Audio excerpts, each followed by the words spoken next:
The rain poured hard over Nakuru City, turning the streets into rivers of mud. 19-year-old Zuri Mwangi stood in front of her stepmother's big white mansion, shivering and soaked from head to toe. Her small suitcase lay at her feet, dripping water just like her tears.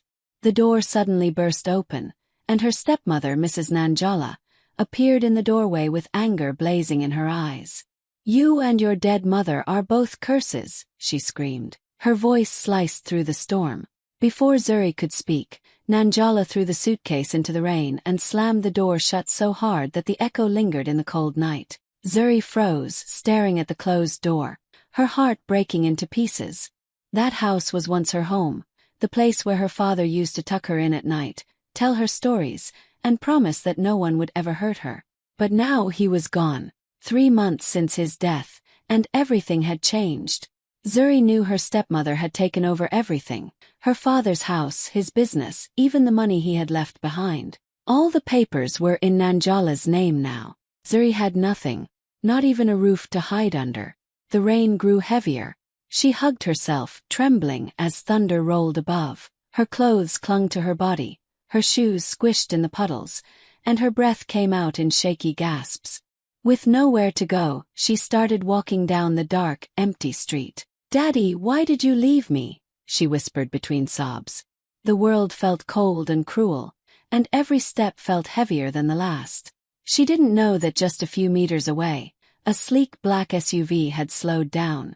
Inside sat a man watching her through the rain-covered windshield, a man whose next decision would change her life forever.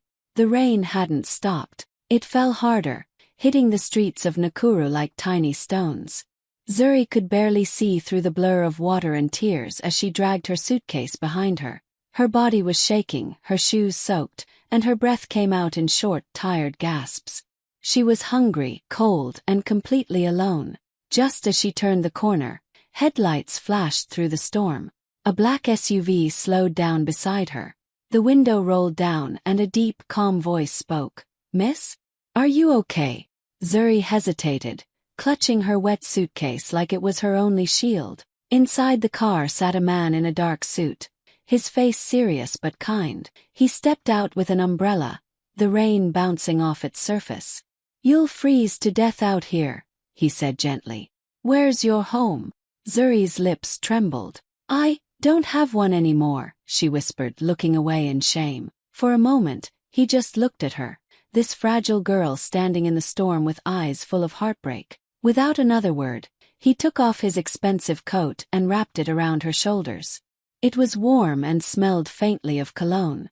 Zuri wanted to protest, but she was too weak to speak. "Come," he said softly.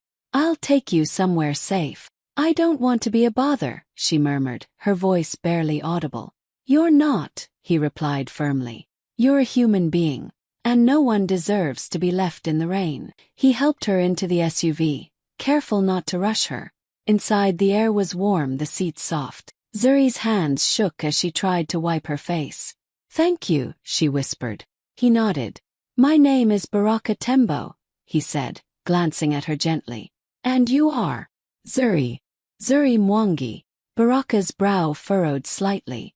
The name sounded familiar, but he couldn't place it. Before he could ask more, Zuri's head suddenly dropped against the seat. She had fainted, exhaustion finally taking over. "Kwame," Baraka called out to his driver and assistant. "Change of plans. We're not going to the shelter. Take us to Tembo Medical." "Yes, sir." They drove quickly through the rain, wipers fighting the storm. Baraka kept glancing at Zuri, concern etched on his face.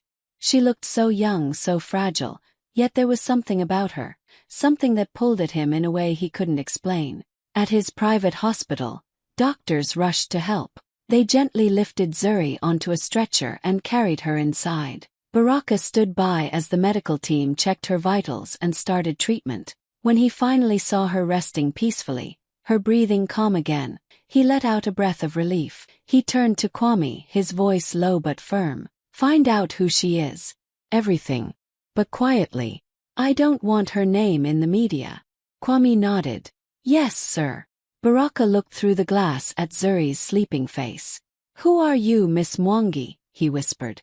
And why does it feel like fate brought you here tonight? Morning sunlight slipped through the hospital curtains, painting the room in a soft golden glow. Zuri blinked her eyes open slowly, confused by the clean sheets, the soft pillow, and the faint scent of disinfectant in the air. For a moment she thought she was dreaming. The last thing she remembered was the rain, the cold, and that kind man who had stopped his car for her. She sat up quickly, realizing there was a small bandage on her arm and an IV drip beside her bed. Her heart raced. Where am I?" she whispered, looking around the quiet room. A nurse entered with a smile. "Good morning, dear. You fainted last night. You're safe now." "Safe," Zuri repeated softly, still unsure. "Who brought me here?" Before the nurse could answer, the door opened, and Baraka Tembo stepped inside, holding a cup of tea. He looked different in daylight, calm, composed, but with a warmth in his eyes that made her feel strangely comforted. "You're awake," he said with a small smile. "How are you feeling?" Zuri's first instinct was to get up. "I'm fine. Really, I can go now," she said quickly, pulling the blanket aside. Baraka shook his head. "No, you can't. You fainted from exhaustion. You need rest." "You've already done too much," she said, embarrassed. "You gave me your coat, brought me here. I don't want to take advantage of your kindness." Baraka handed her the tea. "It's not kindness. It's humanity. Drink this, please." Her eyes met his for a brief moment before she took the cup, her hands trembling slightly. "Why are you helping me?" she finally asked. He smiled faintly. "Because sometimes the people who need help the most are the ones who never ask for it." There was a silence between them, calm, gentle, almost comforting. But Zuri's mind still raced with worry. She didn't know this man, yet something about him felt familiar, like she had seen his face before, somewhere. Hours later, Baraka stepped out to take a call. His assistant, Kwame, had returned with the background check. "Sir," Kwame said quietly, handing over a file. "You asked me to find out about the girl, Zuri Mwangi." Baraka nodded. "What did you learn?" Kwame hesitated before speaking. "Her father was Joseph Mwangi, an engineer." Baraka froze mid-step. "Wait, Joseph Mwangi, from the early Tembo factory project?" "Yes, sir," Kwame replied. "He worked with you years ago before you became the name everyone knows. He designed the first factory layout, helped you secure your initial investors. And from what I found, he passed away only 3 months ago." Baraka felt a rush of emotion. Surprise, guilt, disbelief. "He never told me he had a daughter," he whispered. Kwame's tone softened. "Sir, she's his daughter." For a long moment, Baraka didn't speak. He turned toward the hospital room, where Zuri was resting peacefully, unaware of the truth. Destiny, it seemed, had crossed their paths for a reason, bringing back the daughter of the man who once helped build his empire. Baraka looked through the glass window, his eyes full of thought. "Joseph," he murmured under his breath, "I couldn't repay you then. Maybe this is my chance now." A week later, when Zuri was strong enough to leave the hospital, Baraka called her into his office. She sat nervously across from him, her fingers twisting the strap of her old handbag. She didn't know what to say, or why he'd done so much for her already.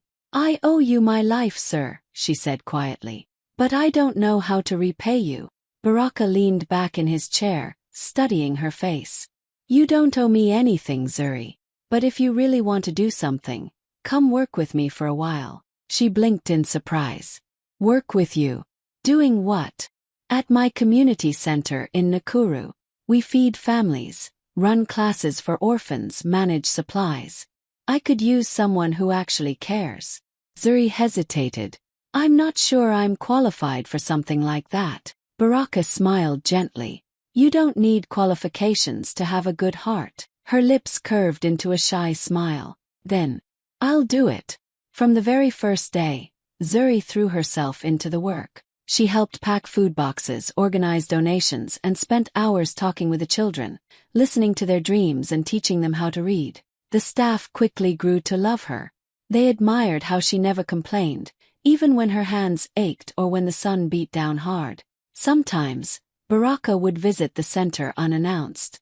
He'd stand quietly at the doorway, watching her laugh with the kids or stay late to finish the day's records. There was a calm strength in her, something unbreakable. One evening, as the last of the children left, Zuri noticed him watching her from across the courtyard. She raised an eyebrow, wiping sweat from her forehead. "Are you checking if I'm actually working?" she teased. Baraka chuckled. "No, just wondering how you managed to do more than 3 people combined." She laughed softly, shaking her head. "I'm just trying to earn my bread, not your pity." Baraka smiled, stepping closer. "Maybe you deserve both kindness and bread." Zuri looked down, blushing slightly. "Kindness doesn't pay bills." He smiled wider. "Maybe not, but it feeds the soul, and you seem to give a lot of it away." Their eyes met, just for a second, and something unspoken passed between them. It wasn't love yet, but it was the beginning of something real, something pure. Over the next few weeks, their bond grew quietly. Baraka would often find excuses to stop by, bringing new supplies or pretending to check on reports, only to end up helping her carry boxes or serve lunch. The children teased them sometimes, calling Zuri Madam Boss, which always made her laugh. Every evening, when Zuri walked home tired but smiling, Baraka would watch from a distance, realizing that she wasn't just changing her own life, she was changing his too. For the first time in years, the billionaire who had everything began to feel something he hadn't felt in a long time: hope. A few weeks later, life was finally starting to look brighter for Zuri. She had found purpose again, working at the community center, surrounded by laughter, kindness, and people who truly appreciated her. She never sought attention, but her work spoke for itself. One day, a journalist visited the center and filmed a short video about Baraka's charity program. In the clip, Zuri could be seen helping children with their meals, smiling as she comforted a crying boy. The story aired on local TV with the headline, "Baraka Tembo sponsors local girl who inspires hope." The video went viral within hours. People admired her humility, her strength, her story, but not everyone was happy to see her face on the screen. Across town, Mrs. Nanjala was sitting in her luxurious living room when the video appeared on her tablet. The moment she saw Zuri's name, her mouth fell open. "What nonsense is this?" she hissed. The more she watched, the angrier she became. "That little snake. She's using my husband's name to get sympathy. Not under my roof." Fueled by rage and fear that her lies might unravel, she ordered her driver to take her straight to Baraka Tembo's office. She stormed in without an appointment, her heels clicking sharply against the marble floor. Baraka was in a meeting, but when his assistant tried to stop her, she barked, "Tell him Mrs. Nanjala Mwangi is here, and it's about that girl he's parading on TV." Within minutes, Baraka stepped out of his office, calm and composed. "Mrs. Nanjala," he greeted evenly. "To what do I owe this surprise?" She crossed her arms tightly, her tone dripping with venom. "You're being deceived, Mr. Tembo. That girl, Zuri, she's a liar. She stole from my family and ran away. She's pretending to be a victim to get your money." Baraka didn't even flinch. "Is that so?" he said quietly. "Because from where I stand, it seems she's the one who was robbed." Nanjala's smile faltered. "Excuse me." Baraka turned to his desk, opened a folder, and pulled out several documents. "I did my own research," he said. "These are the bank transfers and forged signatures that show exactly how your husband's inheritance, meant for his daughter, ended up in your private accounts." Her eyes widened in shock. "That's ridiculous," she stammered. "You can't." He cut her off gently, his voice steady but firm. "Mrs. Nanjala, your husband trusted you, and instead of protecting his child, you threw her into the rain like trash." For a moment, silence filled the room. The confidence drained from her face. She tried to keep her voice sharp, but it trembled. "You'll hear from my lawyer," she snapped, grabbing her purse and storming out. Baraka watched her leave without a word. When the door slammed shut, he sighed softly and looked out the window toward the city. He thought of Zuri, the same girl who had shown nothing but grace, even after losing everything. "The truth always finds its way home," he murmured to himself. That night, as Zuri worked late at the community center, she had no idea what had just happened, or that her stepmother's empire of lies had finally started to crumble. The morning after Mrs. Nanjala's angry visit, Baraka sat in his office thinking deeply about Zuri. He had seen her hard work, her humility, her quiet strength, but before helping her reclaim what was rightfully hers, he wanted to be absolutely sure of one thing: her heart. He had met many people who changed once money entered the picture. Some lost their kindness. Others forgot their values. But Zuri, there was something rare about her. Still, he needed to know for certain. That evening he called his assistant, Kwame. "I want to make a donation to the community center," Baraka said. "A big one. But this time it won't be in my name." Kwame frowned. "Then under whose name, sir?" Baraka's lips curved into a small smile. "List Zuri Mwangi as the manager. Let everyone think she's the one behind it." The next morning, the local media exploded with the news. Young woman leads major expansion for Nakuru Community Center. Photos of Zuri surrounded by smiling children filled social media feeds.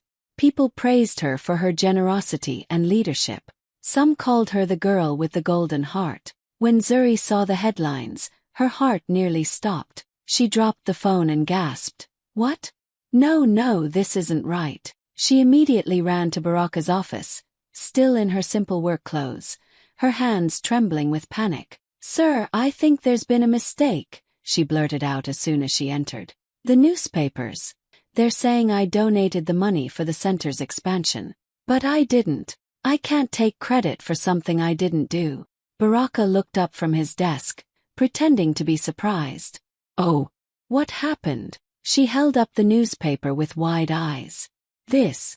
They think I gave the money, but I swear I didn't. Please, tell them the truth before everyone finds out." Baraka leaned back slowly, watching her carefully. "And what if people keep believing it? It makes you look good, doesn't it?" Zuri shook her head firmly. "No, sir. That's not who I am. I'd rather be broke and honest than rich and fake." Her voice cracked slightly, but her conviction didn't waver. "If people respect me, I want it to be for my work, not for lies." For a moment Baraka said nothing. Then a quiet smile spread across his face, gentle and full of pride. "You've just given me the answer I was looking for." Zuri blinked in confusion. "What answer?" He stood up and walked around the desk, stopping in front of her. "The truth, Zuri. The truth about your heart." She frowned slightly, not understanding. Baraka looked at her with warmth in his eyes. "Now I know your worth is not for sale. That's something money can never buy." Zuri stood there speechless, her throat tight with emotion. For the first time, she realized that this man hadn't just saved her life. He had been quietly testing, guiding, and believing in her potential all along. As she left his office, her eyes filled with tears, not of sadness but of gratitude. And though she didn't know it yet, Baraka's next move would finally change everything about her future. A few days later, Baraka called Zuri to his office.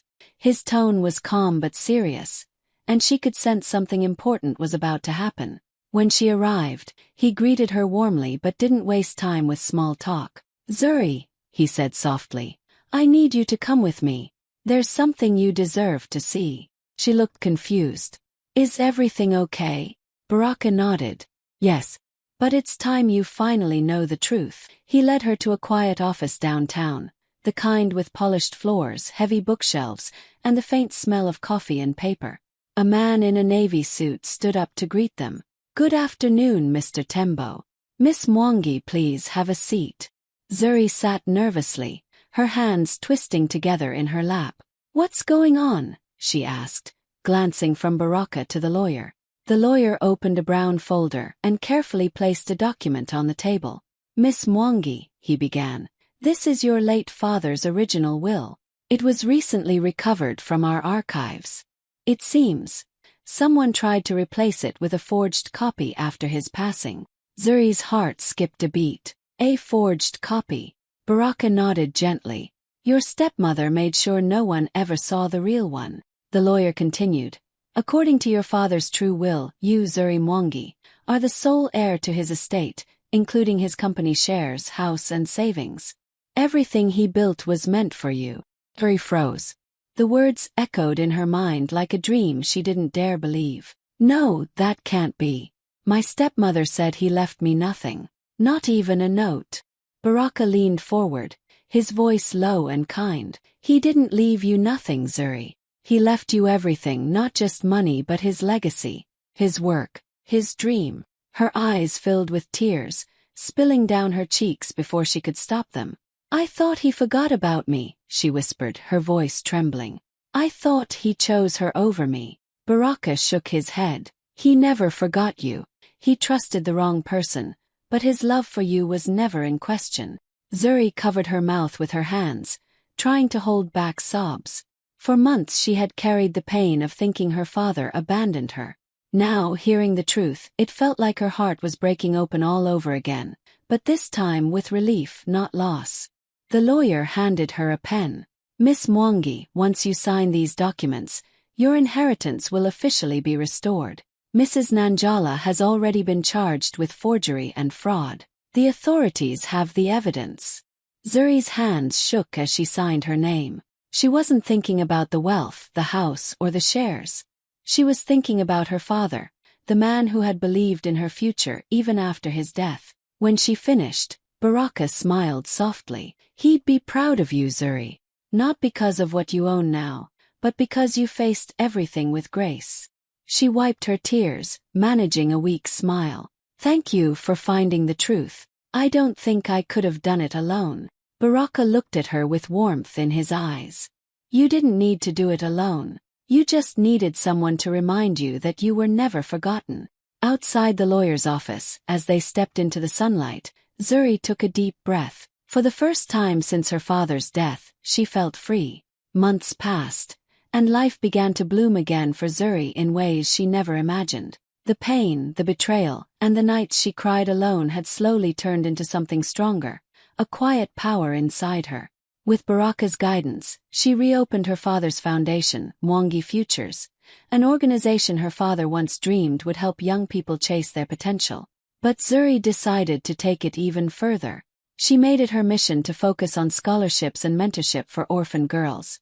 Girls like her, who had been forgotten, dismissed, and left behind. Each morning, she arrived at the office early, greeting her small but passionate team. She redesigned the foundation's logo herself, a single drop of rain turning into a blooming tree. Because growth, she explained to her staff, always starts from something broken. News of Zuri's comeback began to spread like wildfire across social media. Photos of her walking into boardrooms, mentoring young girls, and visiting rural schools filled the internet. Headlines called her the girl who went from the streets to CEO. Interviews followed, and soon her story became an inspiration for thousands. Baraka watched quietly from the sidelines, proud and humbled. He often stopped by to check on her, pretending it was just business, though everyone could tell he cared deeply. You're doing what your father always wanted, he told her one afternoon as they toured a new learning center she'd built. Zuri smiled, her eyes shining. I just want to make sure no girl ever feels as helpless as I once did. The foundation grew fast. Donations poured in and partnerships formed. In just a few months, Mwangi Futures had funded the education of over 100 girls. Girls who now looked at Zuri like she was living proof that survival was possible. Then came the gala, her first charity event as the official CEO. The grand hall was filled with lights, laughter, and people dressed in elegance. Zuri stood backstage, taking a deep breath as the announcer introduced her. Baraka sat in the front row, watching with quiet pride. When Zuri stepped onto the stage, applause erupted. She paused for a moment, scanning the crowd. Her voice trembled at first, but then grew steady. A few months ago, she began, I was standing in the rain, believing my life was over. I had no home, no family, and no hope. She paused, her eyes glistening. But that rain, it wasn't a punishment. It was preparation. The audience fell silent. From the rain came growth, Zuri continued, her voice warm and confident. And sometimes, storms are just hidden blessings. They wash away what was never meant for us, and make space for what is. The crowd rose to their feet, clapping and cheering. Baraka felt his chest tighten with emotion as he watched her standing there, radiant, fearless, and free. After the event, He approached her quietly as the photographers flashed their cameras. "Your father would be so proud," he said, smiling. Zuri turned to him, her eyes full of gratitude. "Maybe he's the rain that still helps me grow." That night, as she looked out over the city lights from the balcony, Zuri whispered a quiet thank you, to her father, to Baraka, and to every storm that tried to break her. Because those storms didn't end her story, they started it. The gala had ended in a swirl of laughter, applause, and flashing cameras. Guests were still talking about Zuri's speech. Her words had touched hearts, and even days later, people would remember how she turned pain into power. But when the lights dimmed and the crowd began to leave, Baraka quietly waited by the door, watching as Zuri thanked the last few guests and handed her assistant a stack of notes for the next day.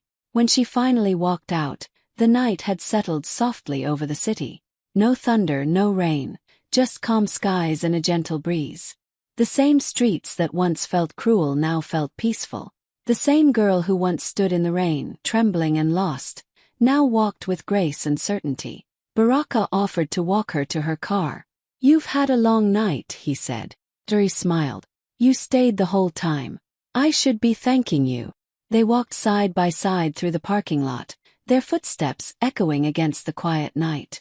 For a while neither spoke. The silence between them wasn't awkward, just full of things that didn't need words.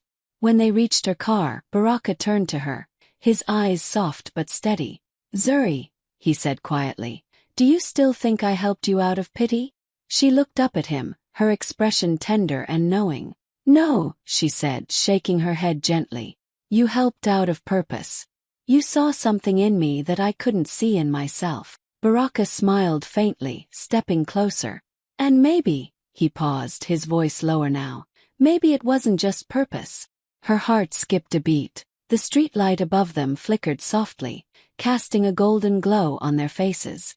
She looked at him, the man who had found her broken and believed she could be whole again. The man who had never once treated her like a project or a charity case, but as a person with strength and worth. "Maybe it was something more," she whispered back, her voice barely audible. He reached for her hand, slow, careful, as if asking for permission. Their fingers touched, and in that simple contact, months of quiet admiration and shared struggle finally found their answer. There was no rush, no drama, just peace. The kind that comes after a storm finally passes. Baraka's thumb brushed lightly over her hand. "You've come so far, Zuri," he said softly. "You turned every wound into wisdom." "And you," she replied with a smile, "turned every tear into a reason to hope again." They stood there for a moment longer, the world quiet around them. A few cars passed in the distance. The wind carried the faint scent of rain, as if nature itself was blessing their beginning. When she finally opened her car door, she looked back at him once more. "Good night, Baraka." He smiled, that gentle, steady smile that once pulled her out of the darkest night. "Good night, Zuri." And as she drove away, he stood there watching her taillights fade into the horizon. For the first time in a long time, both of them knew this wasn't an ending. It was the start of something pure, something honest, something that had been growing quietly like a flower after the rain. A year later, the street that once held Zuri's tears was filled with music, laughter, and balloons. Where broken dreams once lay, now stood a beautiful white building with golden letters across the front, the Mwangi Memorial Hospital. It was a day of joy, of healing, and of full-circle redemption. Children ran around waving small flags, and women from the community wore bright dresses, singing softly as the crowd gathered. Zuri stood at the front in a cream dress, holding a ribbon and a pair of silver scissors. Beside her stood Baraka, calm, proud, and smiling as if he had known this moment would come all along. As the cameras flashed, Zuri looked around, her heart full. She remembered that night a year ago, standing in the same street, soaked, shivering, and unwanted. And now she stood tall in the same place, not as a victim, but as a builder.